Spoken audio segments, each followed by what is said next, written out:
Okay, so all right, for today's session, gonna speak about the theory of income determination, and for this one, we're gonna use the capital market and the rate of interest. So for this session, we're going to outline how interest rates are determined in the capital market, and two, describe the determinants of supply of capital. So as you see on the board, the price of capital are expressed as a percentage known as interest rate, right? Remember the factors of production have factor rewards. Capital being one of the factors of production, you know that interest is the factor reward. So it is usually in a percentage form in the rate of interest. All right, so whenever MRPA, which is a marginal revenue product of a capital, is expressed in percentage, it is known as the MEC also. So basically the marginal efficiency of capital, how efficient that particular capital is. So when an entrepreneur makes a decision to purchase a machine or machinery and equipment, he or she may do so using borrowed funds, right? For which an interest has to be paid. Since the cost of financing capital expenditure is expressed as a percentage, it makes customary sense to express the MRP, which is the marginal revenue per product, in a percentage form as well. And as I said, it is known as what? The marginal efficiency of capital, right? So for example, I'm going to do it on the board. So for example, I'll get this off. I think that's much space we need. So for example, if an entrepreneur, for whatever reason, purchase an additional machine, right, for say 100,000, right, and then the revenue gained from that particular machine, right, so the revenue generates, or the machine generates a revenue of 40. So the cost of the machine, say fridge, right? So the cost of a fridge equals to that. And then the revenue from the fridge, the revenue of the fridge generates 40,000, right? So basically what this, the MEC state is that this needs to be expressed as a percentage, right? To see how much is generated or how efficient that particular thing is. So basically you'll have what? 40,000 divided by 100,000, right? Multiply by what? 100 over 1, right? And then that would equal to what? 40%. That equal to 40%. So basically it says that how efficient this is, the MEC, which is the marginal efficiency of capital, it is 40% efficient. So they spent that 100,000 on a particular machine, which is a fridge in this case, and the fridge generates just 40,000, right? So it's basically saying that the fridge is 40% efficient in this case. All right, so move on. The MEC curves give the demand for capital. So in the capital market, the marginal efficiency curve gives the demand for capital. All right, so basically the MEC curve is the demand curve, right? However, the supply of funds for capital is made available from savings, right?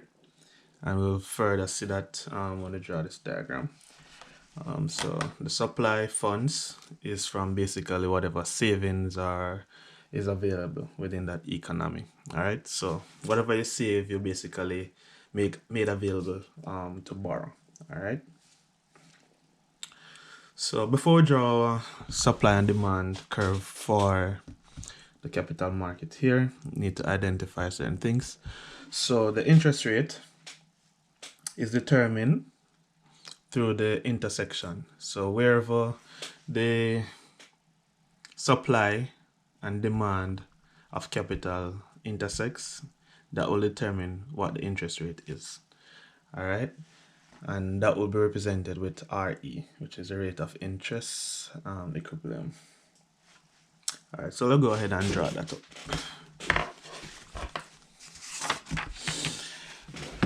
Okay.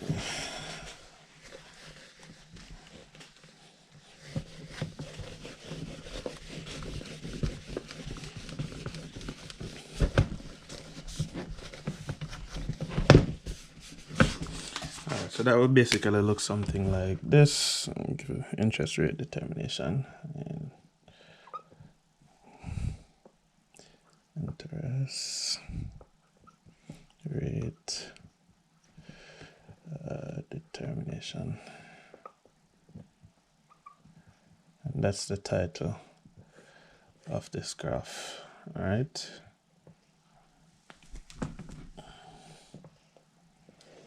All right, so it looks something like this. So that's the supply of capital, and capital represented with a K. So the supply of capital, and this is what your demand of capital, which is also known as the MEC. All right, and then as I said, wherever it intersects, right, that is known as, this is the equilibrium, as the RE. All right. So down here is a capital.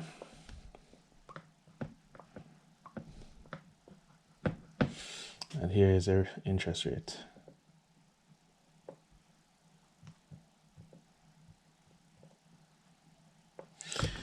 All right, guys. I plan to get some marker today.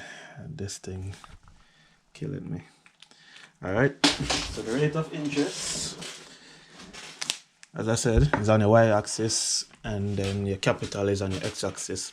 So wherever the demand, which is the MEC, marginal efficiency, and your supply of capital intersects, then you find that you'll get your rate of interest. So if this was supposed to decrease, so we had a movement along the demand or the MEC curve, then the interest rate, so if the demand for capital lowers, which is going to the left, or you'll find that what would happen? Interest rate would go higher, right? Subsequently, if the supply was to increase, right? The supply increase, then you'll find that the interest rate would also get higher, right? If the demand should increase for capital, you find that what? Interest rate would lower the quantity demanded. All right, cool. All right, next we'll talk about the determinants of the supply of capital. So the determinant of the supply of capital.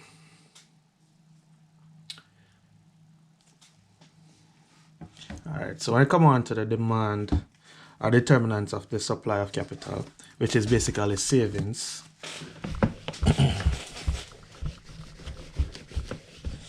So then the determinants of capital are savings.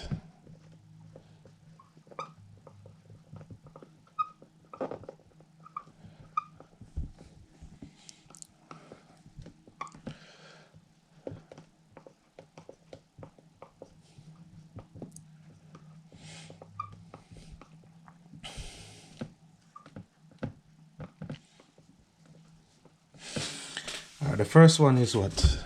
The interest rate.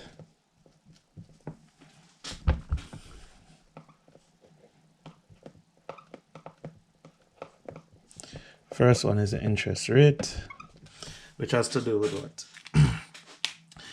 If there's a higher interest rate, then that would encourage greater savings, right? If there's a higher interest rate, then you'll have encourage people to save greater. All right. The next one is societal values. Society values.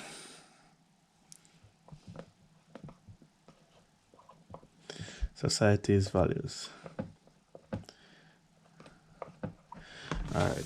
And that has to do with the more thrifty or the more conservative an individual is, you find that they would have a large amount of savings in that economy. So people go to the thrift store. I don't know if you hear about thrift stores, but if people go to like thrift stores, or they normally buy the cheaper food, the cheaper clothing, cheaper shoes, they're not so lavish spenders. You find that they will save more and have more money available in that particular economy. The third point will do with the size of income, right? So the size of income.